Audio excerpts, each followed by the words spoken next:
정영택 목사의 쉐마 바이블입니다. 오늘은 레위기 25장 39절에서 55절 말씀이 되겠습니다. 내 동족이 비난하게 되어 내게 몸이 팔리거든 너는 그를 종으로 부리지 말고 품꾼이나 무고하는 자 같이 너와 함께 있게 하여 희년까지 너를 섬기게 하라. 그때에는 그와 그의 자녀가 함께 내게서 떠나 그 본족에게로 돌아가서 조상의 기업을 회복하리라. 그들은 내가 애굽 땅에서 인도하여 낸 바 나의 품꾼인즉 종으로 팔리지 말 것이라. 너는 그를 엄하게 부리지 말고 너의 하나님을 경외하라.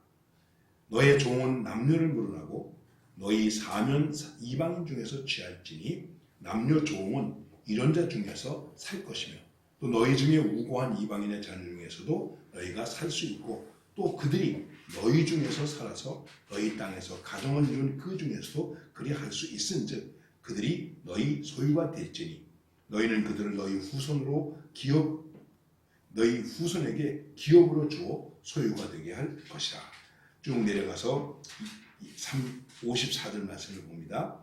그가 이같이 속하지 못하면 희년에 이르러 그와 그 자녀가 자유하리니 이스라엘 자손은 나의 품꾼이 됩니다.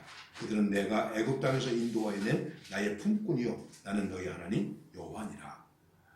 지금 이 말씀 가운데서 부를 찬양은 220장 사랑하는 주님 앞에 형제자매 한 자리에 이 찬양을 함께 부르겠습니다.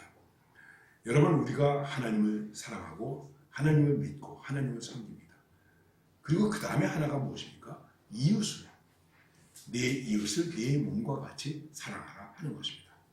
그러나 인간이 이 세상에 살면서 제도를 이루게 되고 그리고 여러 가지 이제 사는 방법에 따라서 부자가 되기도 하고 가난한 사람이 되기도 하고 그래서 가난한 사람을 부리다가 보니까 노예가 되기도 하고 종이 되기도 하고 품꾼이 되기도 합니다. 원래부터 노예 제도가 있었던 것도 아니고 품꾼이 있었던 것도 아니지요.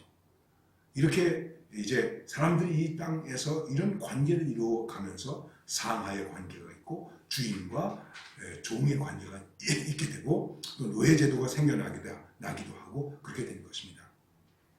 그런 가운데 하나님의 백성인 이스라엘 민족에게 주어진 말씀 가운데 희년의 법이 있는데 그 희년은 인간을 다시 그 기본권을 가지고 돌아가게 만드는 것을 말하는 것입니다. 그래서 오늘 말씀 속에서는 무슨 말씀을 하고 있냐면 종으로 팔리는 종. 종은 어떻게 생깁니까? 전쟁에서 포로로 잡아와서 종이 되는 경우가 있죠. 또 이 정권 싸움을 하다가 지면 역적으로 몰려가지고 그 가족을 종으로 삼기도 하죠. 그 다음에 내가 여유가 있으니까 돈으로 사서 종을 만들기도 하죠.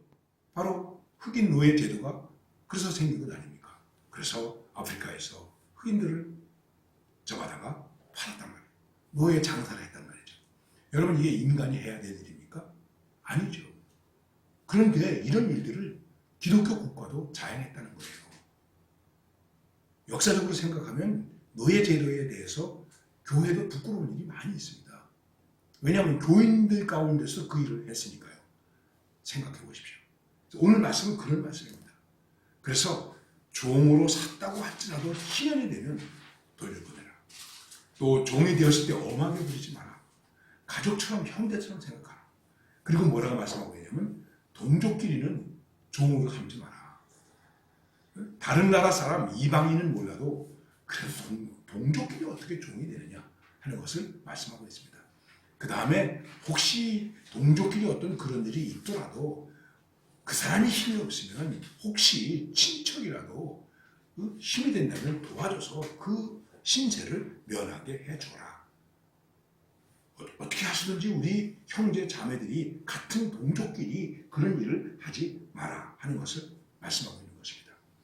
이 희년의 법을 생각하면서 또 구약의 하나님께서 주신 십계명이나 이런 여러 가지 법을 생각하면서 우리가 생각할 수 있는 기본적인 것이 하나 있습니다. 그 기본 정신 가운데 중요한 것이 무엇이냐면 성경은 가난한 자, 약한 자에 대한 하나님의 배려가 아주 극심하다는 것입니다. 여러분, 잠언이나 시편을 읽어보십시오. 종종 이런 말씀이 나옵니다. 가난한 자를 멸시하며 하나님을 멸시하는 것. 가난한 자를 선대하는 것이 하나님께 하는 것이다.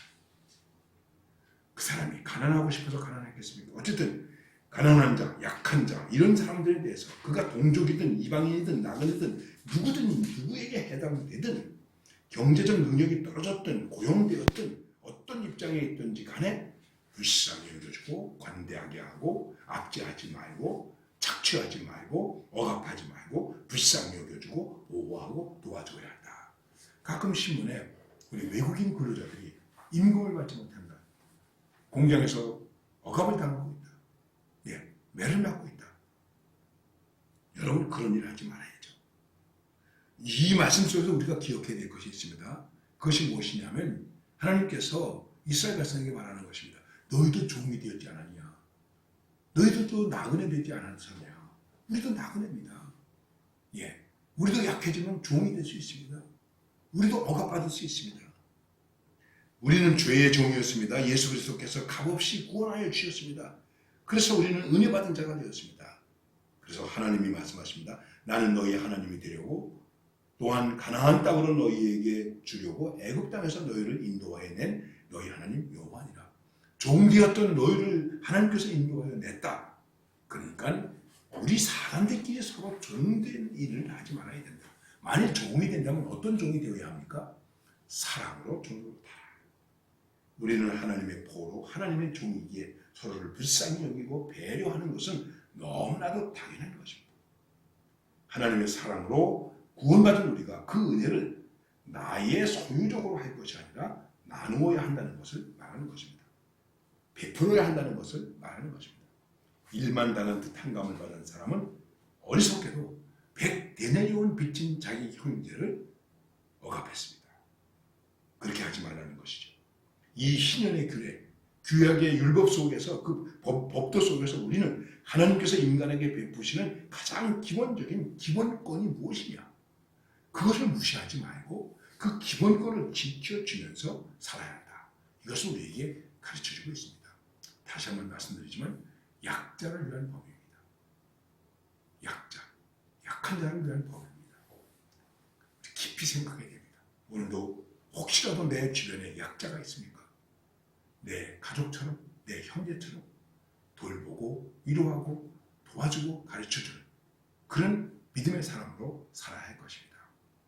이것이 빛과 소금으로 사는 것입니다. 착한 행실이 되는 것입니다. 오늘도 이러한 은혜로 승리하시기를 바랍니다.